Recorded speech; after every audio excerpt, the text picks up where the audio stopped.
નમસ્કાર, બાપુ બોલેગા episode number 62 માં સ્વાગત છે।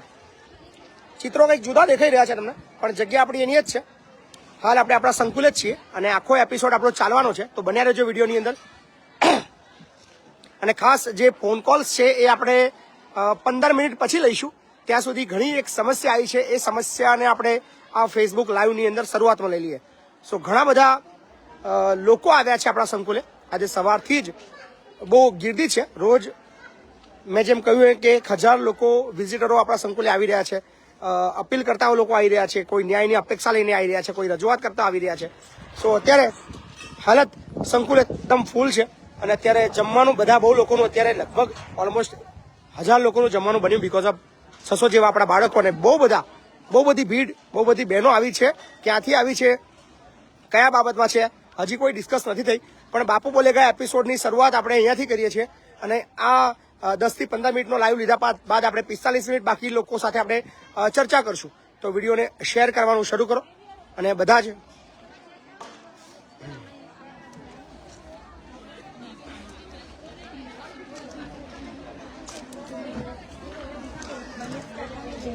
બેનો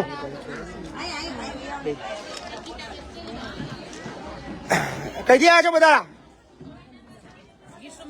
ગીર સોમનાથ, સંખેડા જિલ્લો છોટાઉદેપુર, પાટણ કઈ છો બેન તમે? સાબરકોટા ખેડા જિલ્લો, ખેડામાં ક્યાં? હલદરવાસ, મહેમદાવાદ, અમદાવાદ, ભરૂચ, પંચમહાલ, મહીસાગર, દાહોદ, બધા દાહોદ, ગણદેવી, તાપી, નવસારી। કઈ ના છો બહેનો તમે લોકો? સુરેન્દ્રનગર, આણંદ, તમે લોકો? પંચમહાલ, વલસાડ, સુરત,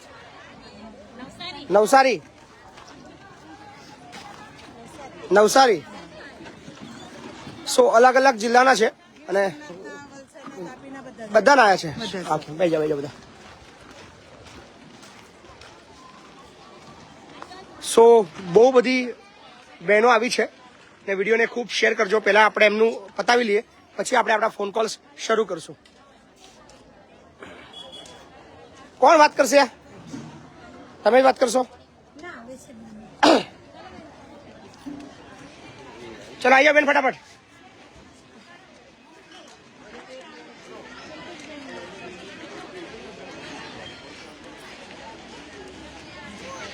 શેના માટે આવ્યા છો તમે લોકો?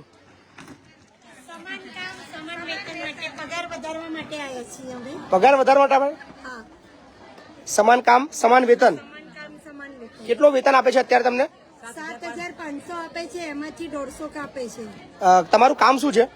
અમારું કામ છે રસોઈ બનાવવાનું। કુપોષિત બાળકો જે આવે છે, માતા અને એમના બાળકોને અમે F75 ને F100 આપીએ છીએ અને માતાને ભરપેટ ભોજન આપીએ છીએ અમે બનાવીને। મતલબ એમની સ્વાસ્થ્ય સંબંધિત તમારી જાણકારી અને એમને મતલબ કુપોષિત ના રહે અને એમનું શારીરિક ફિટ રહે એના માટે બરાબર। 14 દિવસ એ લોકો શરૂઆતના જે મતલબ ડિલિવરી ટાઈમના મેઇન ના ડિલિવરી પછીના 6 મહિનાથી 5 વર્ષના બાળકો CMTC સેન્ટરમાં દાખલ થાય છે। એટલે 4.5 વર્ષ સુધી તમારે દેખભાળ એની કરવાની હોય છે, કહી શકાય ને? એનું પ્રોપર ધ્યાન રાખવું અને એમને માતા અને બાળકો જે આવે છે એમને પર ડે 100 રૂપિયા મળે છે। પર ડે 100 રૂપિયા એમ થઈને એમને 3 ફોલોઅપ પણ આવે છે। 14 દિવસ પછી એમને છુટ્ટી આપવામાં આવે છે, બરાબર। અને 15 દિવસના અંતરે એમને ફોલોઅપ કરવામાં આવે છે વજન વધ્યું છે કે નહીં એના પણ સરકાર એમને 300 આપે છે। એમ કુલ ટોટલ 2500 રૂપિયા આપે છે દર મહિને। ના, વન ટાઈમ એકવાર દાખલ બરાબર, દાખલ થયા પછી। ઓકે, બધાનો પગાર 7,500 છે બધાનો? કેટલો છે?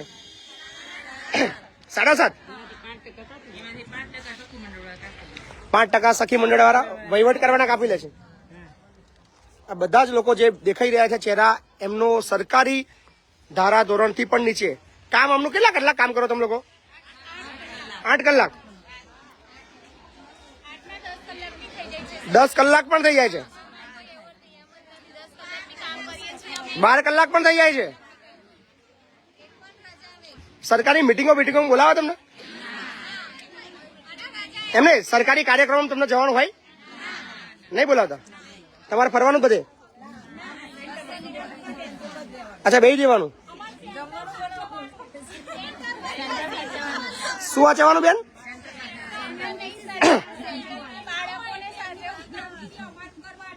અચ્છા, આખું સેન્ટર સાચવવાનું.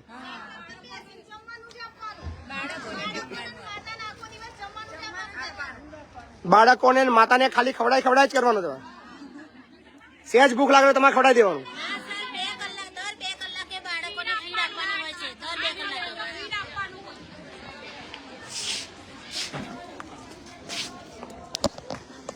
તો તમે અત્યારે જોઈ રહ્યા છો ઘણા બધા જે બહેનો છે, કોઈ ગીર સોમનાથથી છે, કોઈ જુનાગઢથી છે, કોઈ સુરતથી છે, કોઈ પાટણથી છે, કોઈ મહેસાણાથી છે, કોઈ છોટાઉદેપુર છે, કોઈ દાહોદ છે, કોઈ ખેડા છે, કોઈ આણંદ છે, કોઈ અમદાવાદ છે, કોઈ બનાસકાંઠા છે, કોઈ સુરેન્દ્રનગર છે, આણંદ, બધા જ જિલ્લાના બહેનો, તમામ લોકો ન્યાયના અર્થે આવે છે.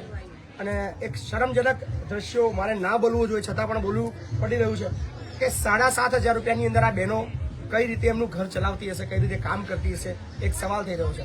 અને પગાર પણ એવું કહી રહ્યા છે, પગાર પણ થઈ રહ્યો છે, 6 મહિના લાગી રહ્યા છે, 5 મહિના 6 મહિને એમને પગાર મળે તો કઈ રીતે એ લોકો એમનું ગુજરાન ચલાવે ને? સૌથી મોટી વસ્તુ છે આ તમામનો વહીવટ એ જે તે જિલ્લાની અંદર સખી મંડળને આપવામાં આવે છે અને એના એ 5% ડિડક્શન, એટલે 7,500 માંથી પણ 5% ડિડક્શન આ બહેનોનું થઈ રહ્યું છે. અને આખા ગુજરાતમાં કેટલી બહેનો છે આવી?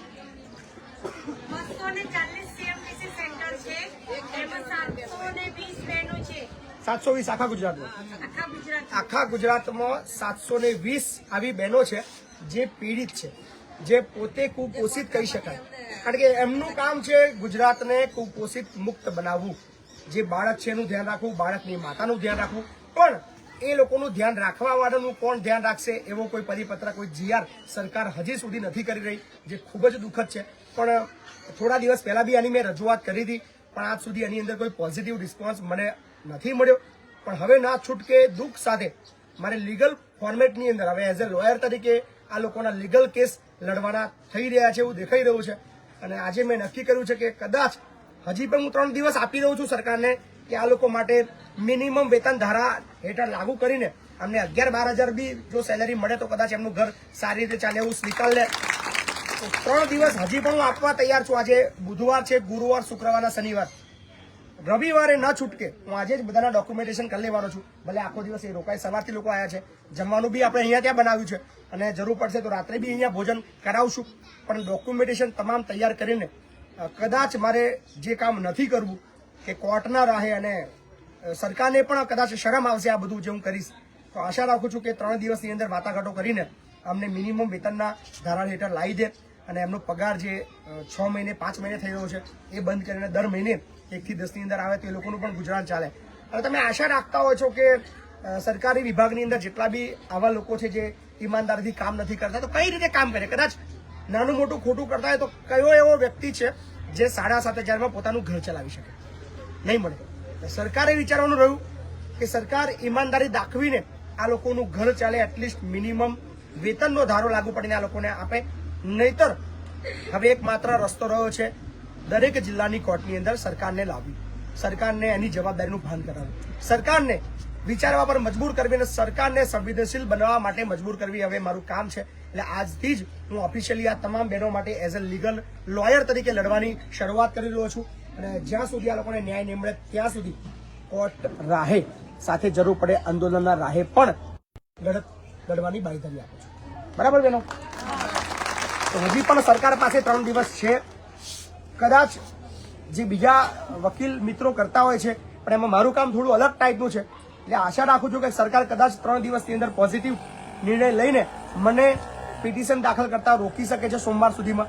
નહીં કરે તો પછી સોમવારે as a legal advocate mister Mahipatsinh Chauhan Gujarat સરકાર સમક્ષ આવશે અને આ લોકોનું પ્રતિનિધિત્વ કરીને એ લોકોને એમનો હક અપાવવા માટે કામગીરી કરશે, જેની હું ખાતરી આપી દઉં છું.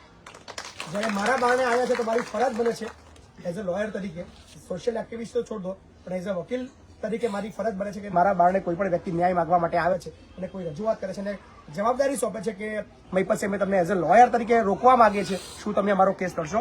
તો હા, હું આ તમામની જે વાત છે હું સ્વીકારું છું કે હું લીગલી કેસ તમારો લડવા માટે તૈયાર છું, તમને હક મળે ત્યાં સુધી. આશા રાખીએ છીએ કે ગુજરાતના બીજા લોકો બી કેટલી બહેનો આવી છે આજે? આજે 17 જિલ્લામાંથી બહેનો આવી છે. 17 જિલ્લામાંથી બહેનો આવી છે. 17 જિલ્લામાંથી બહેનો આવી છે, બીજી બહેનો આવી નથી. તો એ બહેનોને હું અપીલ કરું છું તો વહેલી તકે જાગૃત થાય અને અમારી સાથે જોડાય. જેટલી પણ બહેનો છે એ બહેનનો સંપર્ક કરે. તમારો નંબર કોણ પ્રતિનિધિ કોણ કરી રહ્યું છે? અમે 4 બહેનો છીએ, એમાં હું વધારે કરું છું. તમારું ચંદ્રિકાબેન, કૈલાસબેન. કૈલાસબેન.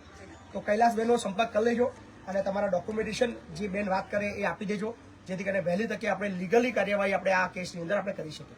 આશા રાખીએ આની અંદર ખૂબ ઝડપી પોઝિટિવ રિસ્પોન્સ મળે, અને નહીં મળે તો આપણે સંવિધાન છે, કાયદો છે, અને કાયદાની રીતે આ લોકોને એમનો હક મળે એ માટે આપણે લડવાના છીએ. ધન્યવાદ.